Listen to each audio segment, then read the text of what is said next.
Hello students, welcome to my channel. This is Hitesh Awasthi और आज हम लोग पढ़ेंगे ट्रायंगल। ठीक है, जो कि क्लास 9th और क्लास 10th के लिए बहुत इंपॉर्टेंट है। दोनों ही क्लास में आपको मिलेगा और इससे रिलेटेड डाउट्स जो है बच्चों के बहुत ज़्यादा होते हैं, स्पेशली कॉन्ग्रुएंसी वाले चैप्टर में होते हैं। ठीक है, तो कॉन्ग्रुएंसी तक भी हम लोग पहुंचेंगे, लेकिन उससे पहले हम लोगों को कुछ बेसिक डाउट्स अपने क्लियर करने होंगे।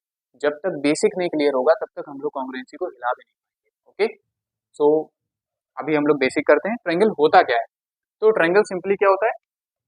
ए plane figure bounded by three line segments. Okay, again repeating, a plane figure bounded by three line segment. ये मैंने आपके ये ड्रॉ भी किया हुआ है ए बी सी। इसको रिप्रेजेंट कैसे किया जाता है ट्रायंगल में? साइड्स क्या होती हैं, वर्टिसेस क्या होती हैं? ओके, तो वो भी हम लोग सीखेंगे।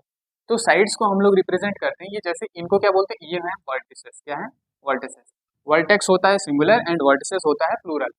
सो दिस इज वर्टेक्स। जो कोने होते हैं इसके ए बी और सी, तीन कोने हैं, तो ये वर्टेक्स लिख दिया। साइड को रिप्रेजेंट कैसे किया जाता है? तो दो वर्टेक्स को ज्वाइन करने वाली जो लाइन होती है उसी को हम लोग साइड बोल देते हैं। तो इसमें ए और बी को ज्वाइन करने वाली कौन सी लाइन है? A B. इसी तरीके से बी और सी को ज्वाइन करने वाली कौन सी लाइन है? B C. फिर इसी तरीके से सी और ए पॉइंट को ज्वाइन करने वाली लाइन कौन सी है? सी ए या फिर ए सी, जो बोल रहे हैं हम लोग। ओके, तो ये अभी हमने यहाँ पे लिख दिया, मेंशन कर दिया। Next is angle. अब ये एंगल क्या होता है? तो देखिए, दो लाइन सेगमेंट को ज्वाइन करने वाला जो वर्टेक्स होता है वहां पे हम लोगों का बनता है एंगल। जैसे एक लाइन ये थी, एक लाइन ये थी, दोनों की एक कॉमन वर्टेक्स होगी जो कि यहाँ पे क्या है? बी है। तो अगर हमें सपोज इस एंगल को रिप्रेजेंट करना है तो हम लोग कैसे लिखेंगे? Angle A B C. Angle A B C, ये लिखा हुआ है। इसी तरीके से अगर हमें इस वाले एंगल को दिखाना है तो हम लोग कैसे दिखा सकते हैं? बी सी ए, ये लिखा हुआ है, बी सी ए। इसी तरीके से अगर एंगल ए को दिखाना है तो हम लोग लिखेंगे B A C, B A सी। कई बुक्स में ऐसा लिखा रहता है या कई बच्चे भी ये मिस्टेक करते हैं कि वहां पे वो लोग लिख देते हैं एंगल ए इस तरीके से, angle A, angle B and angle C. But ये रॉन्ग है लिखना, ऐसे नहीं लिख सकते हम लोग। अब एंगल ए आप बताइए, एंगल ए ये भी है और एंगल ए ये भी है। अब कौन सा आप एंगल दिखाना चाह रहे हैं? तो आपको पूरा लिखना पड़ेगा इस तरीके से कि angle B A C, B A C, it means this interior angle. Okay, अब आपको समझ में आया कैसे रिप्रेजेंट किया जाता है? तो इस तरीके से मत लिख देना, ऐसे लिखा जाता है। इसी के साथ अब हम लोग आगे बढ़ेंगे टाइप ऑफ ट्रायंगल्स पे। टाइप्स कितने होते हैं? तो ट्रायंगल को दो कैटेगरीज में डिवाइड किया गया है, एक on the basis of side और दूसरा on the basis of angles. Sides के हिसाब से ट्रायंगल तीन टाइप के होते हैं। पहला है इक्विलेटरल ट्रायंगल, दूसरा है आइसोसेलेस ट्रायंगल और लास्ट वन है स्केलेन ट्रायंगल। इक्विलेटरल ट्रायंगल में क्या होता है? तीनों साइडें बराबर होती है, जैसे ये वाली साइड इस वाली साइड के बराबर होगी और ये इस वाली साइड के बराबर, ये तीनों ही साइड आपस में इक्वल होंगी। जबकि आइसोसेलेस ट्रायंगल में क्या होता है? कोई भी दो साइड आपस में इक्वल होगी। ओके, कोई भी दो, सपोज ये वाली और ये वाली आपस में बराबर है, ये डिफरेंट है। या फिर हमने कह दिया कि ये वाली और ये वाली आपस में बराबर है, ये डिफरेंट है। ये दोनों को हमने इक्वल कर दिया। Okay, any two sides of a triangle are equal, then it is an isosceles triangle. Okay, फिर आते हैं हम लोग स्केलेन ट्रायंगल पे। स्केलेन ट्रायंगल क्या होता है? स्केलेन ट्रायंगल में तीनों ही साइड्स अलग अलग होती है। सपोज अगर ये 3 सेंटीमीटर की है, ये 4 सेंटीमीटर की है, तो ये 5 सेंटीमीटर, ये तीनों ही साइडें अलग अलग है। अगर ऐसा कोई ट्रायंगल आपको दिया जाए तो आप तुरंत बोल देंगे कि this is an scalene triangle. Okay, so next is on the basis of angles. ये तो शायद क्लियर ही हो गए होंगे। ठीक है, अब हम लोग एंगल्स पे चलते हैं। पहला आता है acute angle triangle. So simply acute angle क्या होता है? तो वो एंगल जो 0 से 90 के बीच में लाई करते हैं, 0 डिग्री से 90 डिग्री के बीच में जो आते हैं उनको हम लोग बोलते हैं एक्यूट एंगल। ओके, सो ट्रायंगल भी वही होगा कि भाई जिसमें तीनों ही एंगल्स कैसे होने चाहिए? 90 डिग्री से कम होने चाहिए।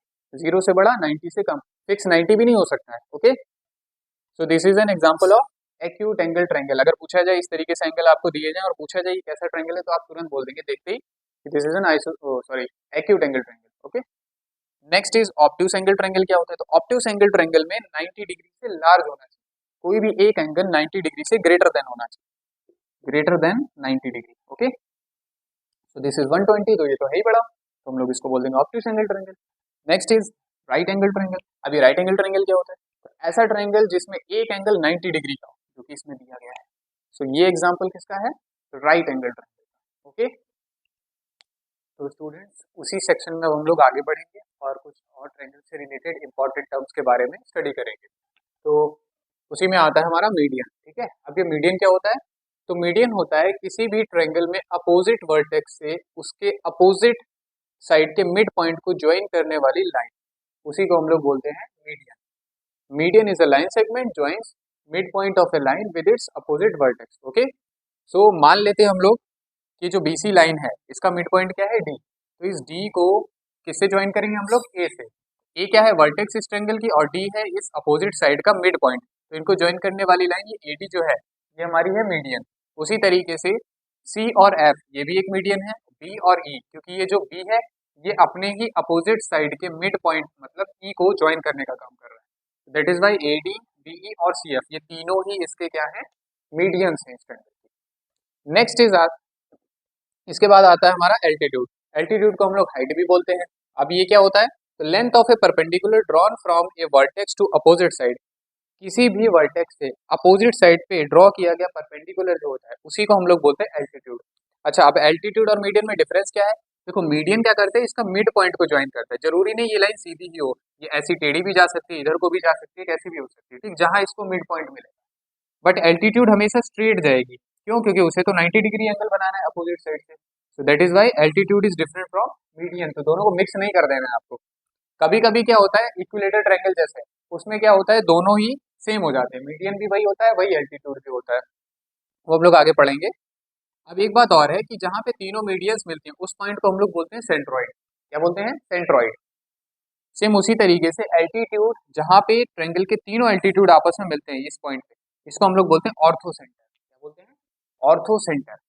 ओके, अब हम लोग आगे बढ़ेंगे इन सेंटर की तरफ। इन सेंटर क्या होता है, तो point of intersection of bisector of angles of a triangle. So जहां पे भी तीनों एंगल के बाइसेक्टर्स मीट करते हैं एक दूसरे से, उस पॉइंट को हम लोग बोलते हैं point of intersection of bisectors of angle and that is called in centre. क्या बोलते हैं इसको, इन सेंटर। ओके, तो ये पॉइंट है इन सेंटर। अच्छा, इसको इन सेंटर ही क्यों बोलते हैं, क्यों, क्योंकि इसका केस ऐसा होता है कुछ कि जहाँ पे एंगल के तीनों बाइसेक्टर्स मिलते हैं उस पॉइंट से लेके हम किसी भी साइड तक चले जाएं, उतनी डिस्टेंस एक आर्क में ले लें और उससे हम एक ड्रॉ कर सकते हैं सर्कल, और वो सर्कल इस ट्रायंगल के अंदर ही आना चाहिए। That is why this point is called in centre. अब जाके ज्यादा क्लियर हो गया होगा। अब हम लोग पढ़ेंगे सर्कम सेंटर के बारे में। तो ये क्या होता है, point of intersection of perpendicular bisector of sides of a triangle. अब देखो इसमें क्या कहा गया, परपेंडिकुलर बाइसेक्टर। इसका मतलब समझना कि ट्रायंगल में तीन साइड्स होती हैं, तीनों साइड का आपको ड्रॉ करना है परपेंडिकुलर बाइसेक्टर। ये क्या होता है, तो जैसे कोई भी लाइन, उस लाइन का हमें परपेंडिकुलर बाइसेक्टर ड्रॉ करना है, तो इसे कंपास से ड्रॉ करेंगे। कैसे करेंगे, कंपास में क्या करेंगे, इस जो ये लाइन है इस लेंथ, इसका हाफ से ज्यादा लेंथ ले लेंगे हम लोग, और उससे आर्क लगाएंगे यहाँ पे और एक आर्क लगाएंगे यहाँ पे। सेम इधर पॉइंट पे रख के एक आर्क यहाँ लगाएंगे, एक आर्क यहाँ लगाएंगे, और इन दोनों को ऐसे करके ज्वाइन कर देंगे। थोड़ा सा डिविएट करेंगे, ठीक। तो जिस पॉइंट पे ज्वाइन होंगे वही इनका क्या करेगा, बाइसेक्ट करेगा, दो इक्वल पार्ट्स में डिवाइड करेगा, और 90 डिग्री का एंगल भी बन रहा होगा। वही काम हमको यहाँ करना है, इस साइड पे करना है, इस साइड पे करना है, और इस साइड पे। तीनों साइड पे जब हम करेंगे तो ये क्या जा रहे हैं, इनके परपेंडिकुलर बाइसेक्टर्स। तो ये जिस पॉइंट पे मीट करेंगे इसी को हम लोग बोलते हैं सर्कम सेंटर। क्या बोलते हैं, सर्कम सेंटर। अब इससे जो बनता है ये बनता है सर्कम सर्कल। कैसे बनेगा, इस पॉइंट से अपोजिट वर्टेक्स तक की डिस्टेंस को हम लोग कंपास में ले लेंगे, ठीक है।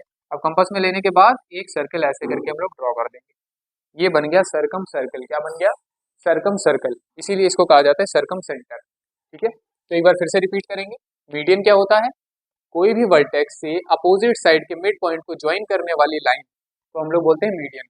जिस पॉइंट पे तीनों मीडियन मिलते हैं उस पॉइंट को हम लोग बोलते हैं सेंट्रॉइड।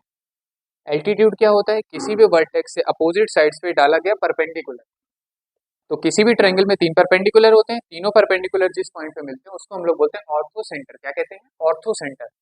इन सेंटर क्या होता है, किसी भी ट्रायंगल में उनके एंगल्स के जो बाइसेक्टर्स होते हैं वो जिस पॉइंट पे मिलते हैं उसको बोलते हैं इन सेंटर, और इन सेंटर से जो सर्कल बनता है वो ट्रायंगल के अंदर बनेगा। सर्कम सेंटर क्या होता है, जहां पे तीनों साइड के बाइसेक्टर्स आपस में मिलते हैं उस पॉइंट को हम लोग बोलते हैं सर्कम सेंटर, और इससे बनता है सर्कम सर्कल जो कि ट्रायंगल के बाहर बनता है। ओके, नेक्स्ट अब हम लोग पढ़ेंगे ट्रायंगल से रिलेटेड कुछ इंपॉर्टेंट प्रॉपर्टी, जैसे angle sum property, exterior angle property, वो सारी अब हम लोग पढ़ने जा रहे हैं। ओके, तो स्टूडेंट्स अब हम लोग उसी सेक्शन में थोड़ा आगे की तरफ बढ़ेंगे, और ट्रायंगल में अब अगर आपको आगे जाना है तो उससे पहले आपको ये थ्री लाइंस के बारे में जानकारी होना ही चाहिए, और इनसे रिलेटेड कुछ चीजें हैं जो आपको पहले से जान लेना चाहिए। ओके, तो हम लोग वो पढ़ने जा रहे हैं। तो सबसे पहला हमारा रहेगा लाइंस। तो लाइंस थ्री टाइप्स की होती हैं, पैरेलल लाइंस, इंटरसेक्टिंग लाइंस और परपेंडिकुलर लाइंस। अब बात आती है पैरेलल लाइंस किनको बोलते हैं। तो दो लाइंस जिनके बीच की डिस्टेंस हर एक पॉइंट पे डेफिनिट रहे। सपोज ये यहाँ पे 3 सेंटीमीटर की डिस्टेंस पे है, तो यहाँ भी 3 सेंटीमीटर की डिस्टेंस पे है, यहाँ भी 3 सेंटीमीटर की डिस्टेंस पे है, और इन्हें आगे कितना भी प्रोड्यूस किया जाए, ये कभी भी एक दूसरे को कट ना करें, कभी भी कट नहीं होनी चाहिए। इस तरीके से कभी भी आगे जाके ये कट नहीं होनी चाहिए। ओके, तो these are called parallel lines. चाहे इन्हें आगे की तरफ बढ़ाएं, चाहे इन्हें पीछे की तरफ बढ़ाएं। ओके, वैसे भी लाइन की कोई लिमिट नहीं होती है, एरो यही इंडिकेट करता है कि इनफाइनाइट तक जा रही है। तो इनफाइनाइट तक ये जाते हुए, सपोज दो लाइंस इस तरीके से, ये इस तरीके से, तो अभी तो देखने में ये दूर दूर लग रही है, लेकिन जैसे हम इनको थोड़ा सा आगे ले जाएंगे इस तरीके से, जैसे ही आप आगे की तरफ प्रोड्यूस करेंगे तो ये इस पॉइंट पे कट हो जाएंगे। So these are not parallel lines.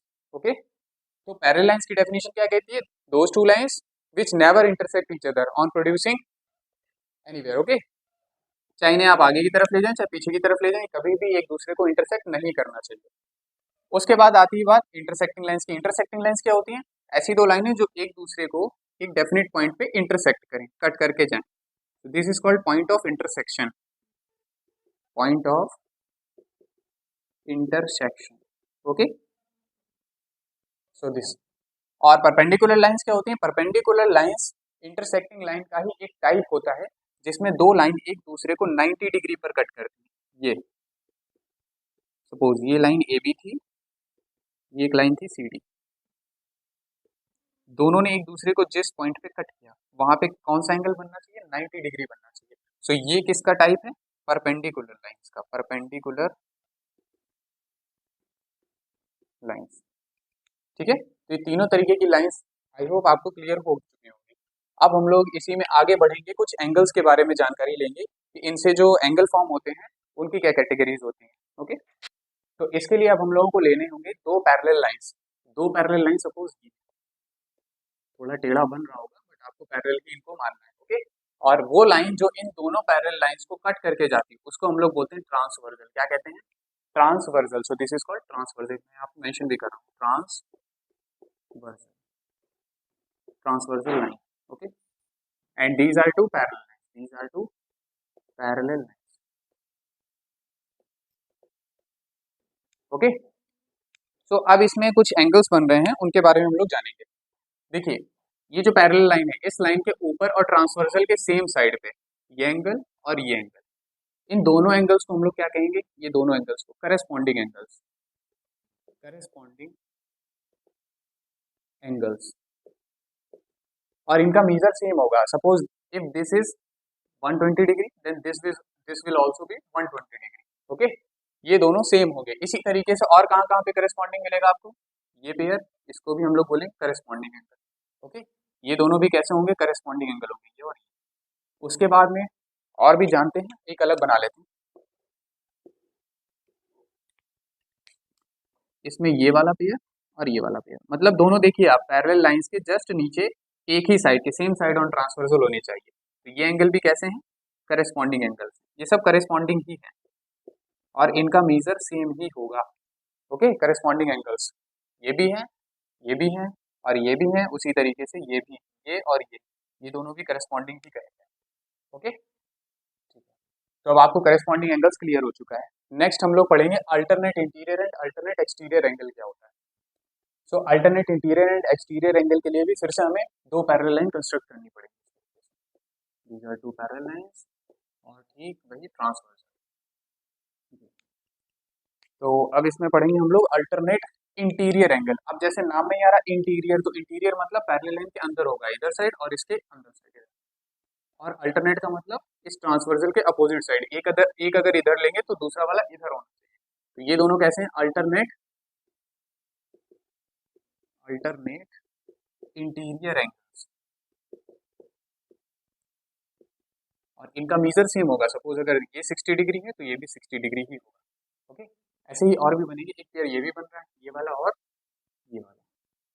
तो ये अगर सपोज 110 डिग्री है या 120 डिग्री ले लेते हैं, तो ये भी कितना होना चाहिए? 120 डिग्री होना चाहिए। समझ गए आप लोग? तो ये होता है अल्टरनेट इंटीरियर। इसी तरीके से होता है अल्टरनेट एक्सटीरियर एंगल। वो कैसे बनता है? ये दोनों पैरेलल लाइंस हैं, ये ट्रांसवर्सल जा रहा है, और जैसे कि नाम में ही आ रहा अल्टरनेट एक्सटीरियर, तो ये बनेगा पैरेलल लाइन के आउटर साइड में, ये ऊपर और नीचे। कैसे? एक ये और एक ये वाला, और ये बनता है अपोजिट साइड में। करेस्पॉन्डिंग कैसा बनता है ना, सेम साइड ऑफ ट्रांसवर्सल।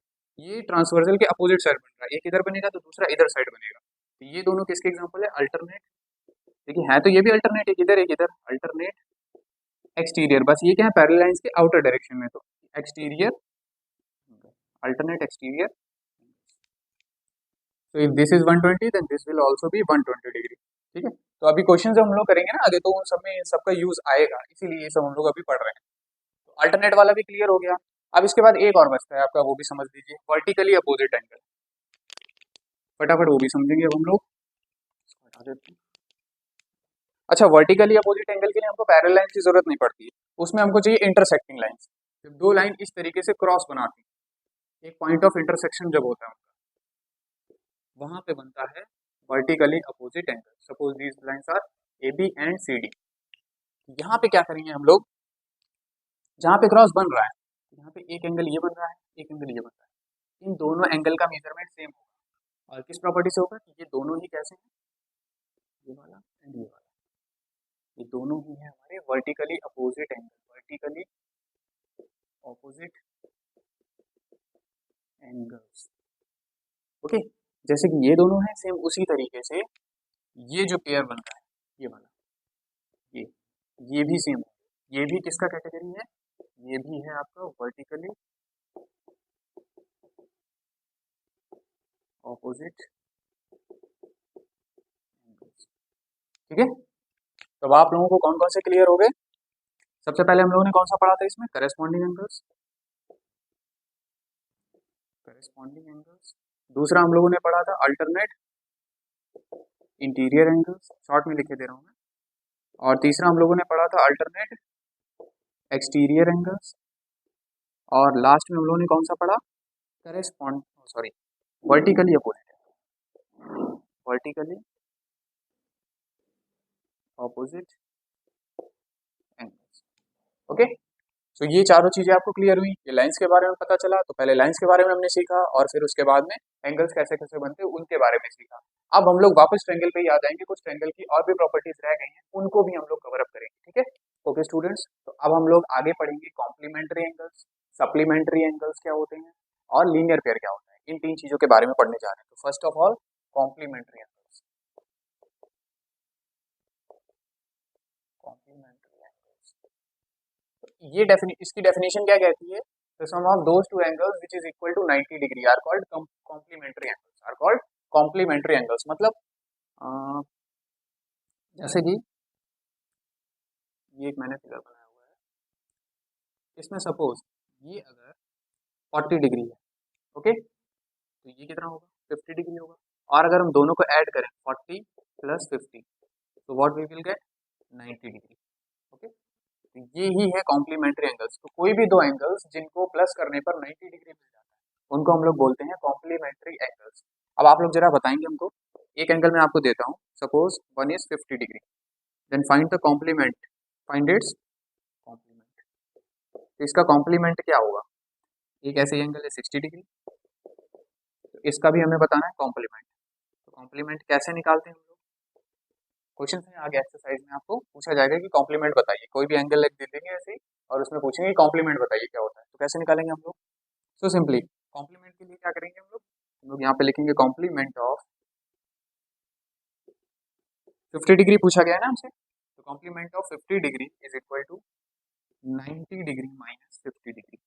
बस 90 से हमें इससे सब्ट्रैक्ट ही करना है, तो हमें मिल जाएगा 40 degree. This is its complement. ठीक है, ये इसका क्या है? Complement.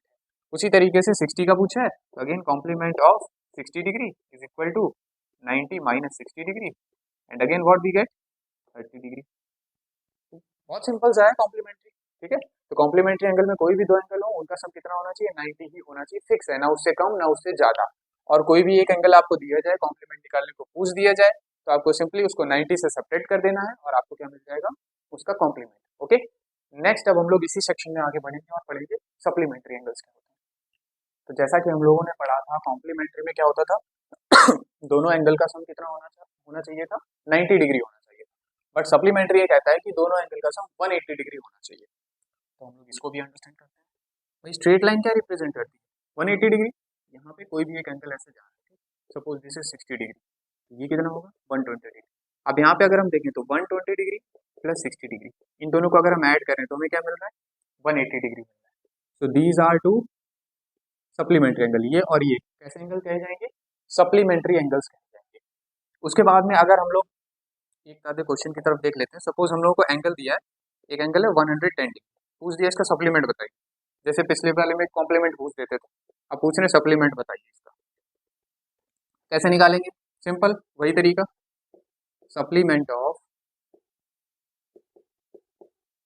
110 degree is equal to, अब जैसे दोनों का सम इसमें कितना है 180, उसमें 90 होता था तो उसमें 90 से माइनस करना पड़ता था। अब यहाँ पे 180 है तो हम लोग 180 से माइनस करेंगे, तो 180 डिग्री माइनस 110 डिग्री, तो हमको मिल जाएगा 70 डिग्री।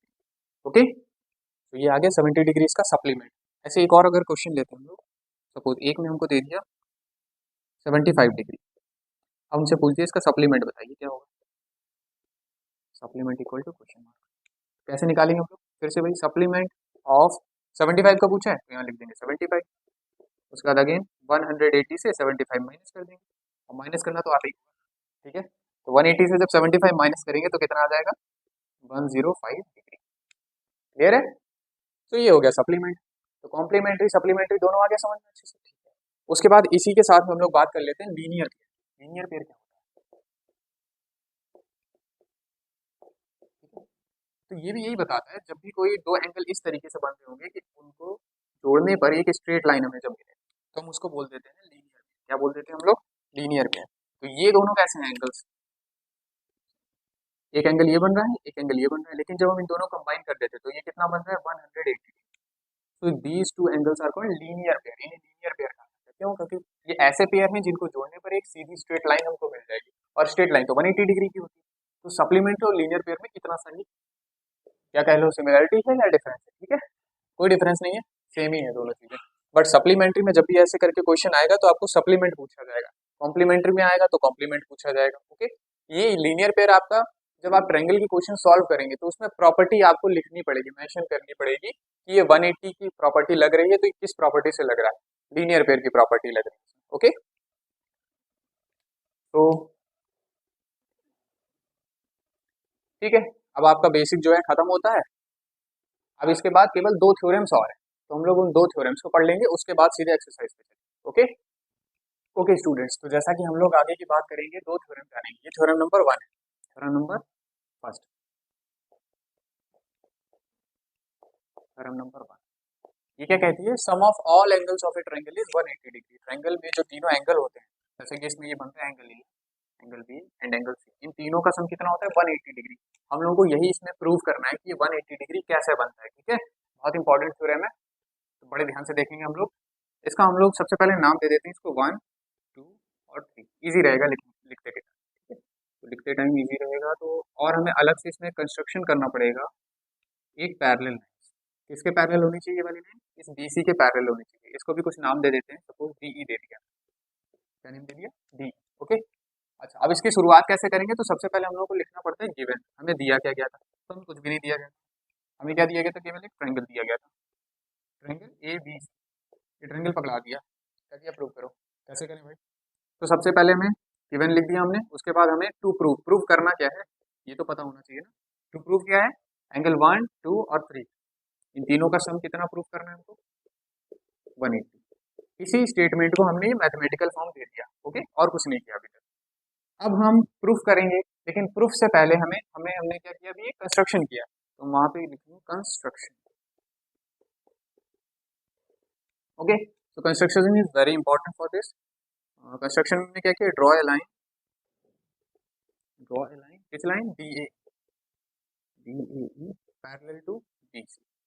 ओके, अब हम लिखेंगे प्रूफ। क्या लिखेंगे? प्रूफ में क्या लिखेंगे भाई? सबसे पहले लेंगे हम लोग triangle, in triangle A B C, इस ट्रायंगल ए बी सी में, ए बी सी में क्या है? देखो, एक तो बी सी है और एक ये लाइन जा रही है डी ए, ठीक है। हम लोग लिखेंगे D A E is parallel to B C. ये तो हमने यहीं पे कंस्ट्रक्शन में ही लिख दिया था, ठीक है, ड्रॉ किया था हमने। उसके बाद दूसरी चीज क्या है, ए बी मेरे पास क्या है, ए बी इज ट्रांसवर्सल। अभी हम लोगों ने पढ़ा था पीछे ट्रांसवर्सल क्या होता है, पैरेलल लाइंस क्या होता है ना। अब वो सबका यूज यहाँ पे आएगा। इसको भी कुछ नाम दे देते हैं 4 और ये दे देते हैं 5, ठीक है। अच्छा, ट्रांसवर्सल हमने क्यों लिया, क्योंकि हमको पता था कि ये जो एंगल 4 है ये एंगल 1 के कैसा है, बराबर होगा किस प्रॉपर्टी से, एक बार फिर से देख लेते हैं। ये दो पैरेलल लाइन जब इस तरीके से लाइन कट करके जाती है तो ये वाले और ये वाले कौन से एंगल होते हैं, अल्टरनेट इंटीरियर एंगल। कौन से होते हैं, अल्टरनेट इंटीरियर। तो एंगल 4 ये 1, ये दोनों इक्वल हो गए कि नहीं हो गए, तो angle 4 is equal to angle 1 by which property लिखना पड़ेगा यहाँ पे आपको, अल्टरनेट इंटीरियर एंगल्स, ठीक। पूरा नहीं लिखेंगे, काफी स्पेस लेगा इसलिए। तो ये इसके बराबर हो गया।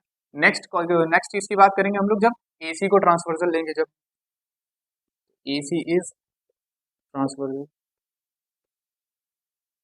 एक केस तो ये बन गया जब एबी को हमने ट्रांसवर्सल लिया, अब एसी भी तो एक ट्रांसवर्सल है, तो इसमें भी क्या लगेगा, अल्टरनेट इंटीरियर एंगल लगेगा। अब ये वाला एंगल और ये वाला, ये 5 है और ये कौन सा है 2, तो 5 और 2 भी बराबर होंगे, सेम प्रॉपर्टी से अल्टरनेट इंटीरियर एंगल से। Angle 5 is equal to angle 2 alternate interior angle. Clear है, ओके। इसके बाद में जब आगे करेंगे हम लोग, इसको हटा देते हैं।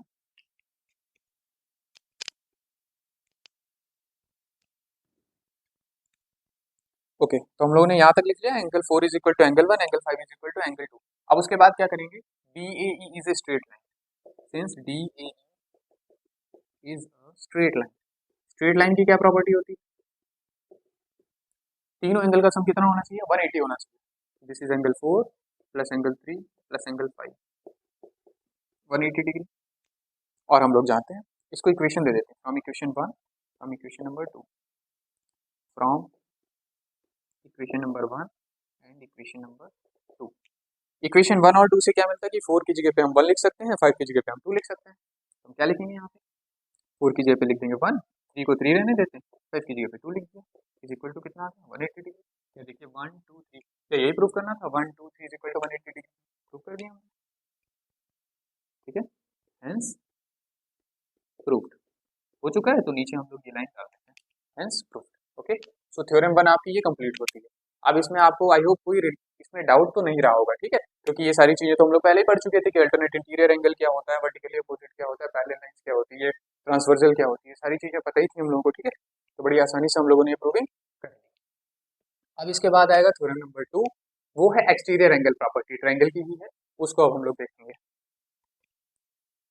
ओके स्टूडेंट्स, तो अब हम लोग पढ़ेंगे theorem number 2। Okay, so theorem number 2 क्या कहती है, if a side of a triangle is produced then the exterior angle so formed is equal to the sum of two interior opposite angles. अच्छा, पढ़ तो लिया, समझ में तो कुछ है नहीं, तो चलिए समझते हैं। इन्होंने कहा है कि अगर किसी भी ट्रायंगल की एक साइड को हम लोग प्रोड्यूस करते हैं आगे तरफ, बढ़ा देते हैं आगे की तरफ, तब जो बाहरी एक एंगल बनता है, जो एक्सटीरियर एंगल बनता है, ठीक है, इनको हम नेम दे देते हैं, सारे एंगल्स को नेम दे देते हैं पहले। This is angle 1 2 3 and this is angle 4, ठीक। तो ये जो एंगल 4 बना है, ठीक है, बाहर, ये वाला एंगल इन दोनों एंगल के सम के बराबर होगा, क्योंकि इस एंगल के अपोजिट में यही दोनों एंगल्स हैं और ये एंगल्स कैसे हैं, इंटीरियर। तो इन दोनों का सम जो होगा वो इस एंगल के बराबर होगा, हमें ये प्रूव करना है। ओके, तो सबसे पहले की स्टेप हमारी क्या होती है, गिवन। तो गिवन क्या है हमको, गिवन है फिर से हमें ए ट्रायंगल ए बी सी, ठीक है, whose side BC is produced to D to form an exterior angle 4। Okay, इसको हमने आगे बढ़ाया तो ये हमें एक्सटीरियर एंगल 4 मिल गया, ठीक है। नेक्स्ट क्या है इसमें, टू प्रूव क्या करना है, ये जो एंगल 4 बना है ये अपोजिट इंटीरियर वाले दो एंगल जो हैं अंदर बैठे हैं उनके सम के बराबर है, ये हमें प्रूव करना है। अच्छा, इसमें एक आराम है, आप लोगों को कंस्ट्रक्शन कुछ नहीं करना है, जो गिवन है उसी से प्रूविंग हो जाएगी, ठीक है। तो अब हम लोग चलते हैं प्रूफ पे। तो प्रूफ कैसे करेंगे भाई, तो फिर से वही बात, पिछली वाली थ्योरम का इसमें यूज होगा, ठीक है। पिछली वाली थ्योरम क्या कहती है कि तीनों एंगल का सम कितना होना चाहिए, we know that angle 1 plus angle 2 plus angle 3 is equal to 180 degree. Angle sum property अभी पीछे पढ़ के आए थे, ठीक है। उसके बाद में क्या कहा गया है, एंगल 3 और एंगल 4, देखिए अगर ध्यान से देखेंगे आप लोग तो एंगल 3 और एंगल 4 इन दोनों को अगर हम ऐड करें तो 180 डिग्री मिलेगा, क्योंकि ये स्ट्रेट लाइन है। Again angle 3 plus angle 4 is equal to 180 degree. क्यों है भाई 180 degree? Linear pair, linear pair पीछे पढ़ा था ना, कॉम्प्लीमेंट्री सप्लीमेंट्री उन्हीं के साथ पढ़ा था लीनियर पेयर क्या होता है, ठीक है। तो हम लोगों के पास हो गई दीज टू इक्वेशंस, ठीक है। Equation number 1, equation number 2। अच्छा दोनों का ही सम 180 डिग्री है, इतने का भी सम 180 है, इतने का भी सम 180 है। इट मीन्स ये दोनों की वैल्यू बराबर होगी तभी तो 180 हो रहा है। तो हम इन दोनों को क्या कर देंगे, इक्वल पे कर देंगे। 1 2 और 3 is equal to angle 3 plus angle 4। अब देखिए दोनों तरफ एंगल 3 है तो एंगल 3 कैंसिल हो गया भाई। जो भी इसकी वैल्यू रही होगी, मतलब सपोज 60 डिग्री रहा होगा, ये 60 डिग्री, तो 60 डिग्री दोनों तरफ है। दोनों तरफ से अगर हम हटा दें 60 डिग्री को तो ये तो खत्म। क्या बचेगा हमारे पास, angle 1 plus angle 2 is equal to angle 4। क्या ये प्रूव करना था, angle 4 is equal to angle 1 plus angle 2, यहाँ पे लिख देंगे हैंस प्रूफ। ओके, तो ये आपकी दोनों थ्योरम्स भी हो गई। ट्रायंगल का जितना भी बेसिक हो सकता था आपको जानने की जितनी जरूरत थी वो सारा का सारा इस वीडियो में मैंने कंप्लीट कर दिया है। आप इस वीडियो को पूरा फिर से अगर एक दो बार देख लेंगे तो ट्रायंगल से रिलेटेड कोई भी डाउट रह नहीं जाएंगे आपके मन में, ठीक है। फिर जब आप एक्सरसाइज करेंगे बड़ा स्मूथली आपसे एक्सरसाइज होती चली जाएगी। अभी हम लोग एक्सरसाइज पे भी चलेंगे, ओके। तो ये था आपका सारा बेसिक। तो स्टूडेंट्स ट्रायंगल से रिलेटेड बेसिक जानकारी जितनी भी हो सकती थी वो मैंने आपको कोशिश की है ज़्यादा से ज़्यादा इस वीडियो में मैं शेयर करूँगा, और मैंने अपनी तरफ से लगभग पूरी ही इन्फॉर्मेशन आपको दे दी है ट्रायंगल से रिलेटेड। अगर आपको ये वीडियो अच्छी लगी हो और इसी तरीके की आप फर्दर बेसिक पढ़ना चाहते हो और एक्सरसाइज आगे की कवर अप भी करूँगा मैं, अगर उनकी भी आप चाहते हो कि आपको रेगुलरली ये चीज़ मिलती रहे आपको चैनल पे, तो आप प्लीज़ मेरे चैनल को सब्सक्राइब कर लें और अपने फ्रेंड्स को भी शेयर करें। और प्लीज़ आपके जो भी डाउट्स हो उन्हें कमेंट सेक्शन में ज़रूर अपलोड करें। मुझे जब भी टाइम मिलेगा तब मैं उन कमेंट्स को पढ़ूंगा, देखूंगा और उनमें जो भी आपके डाउट्स होंगे उनको क्लियर करूंगा नेक्स्ट वीडियो में, ओके। तो अगली वीडियो हमारी रहेगी exercise number 8 class 9 RS Agrawal की बुक से, okay. So please subscribe my channel. Thank you.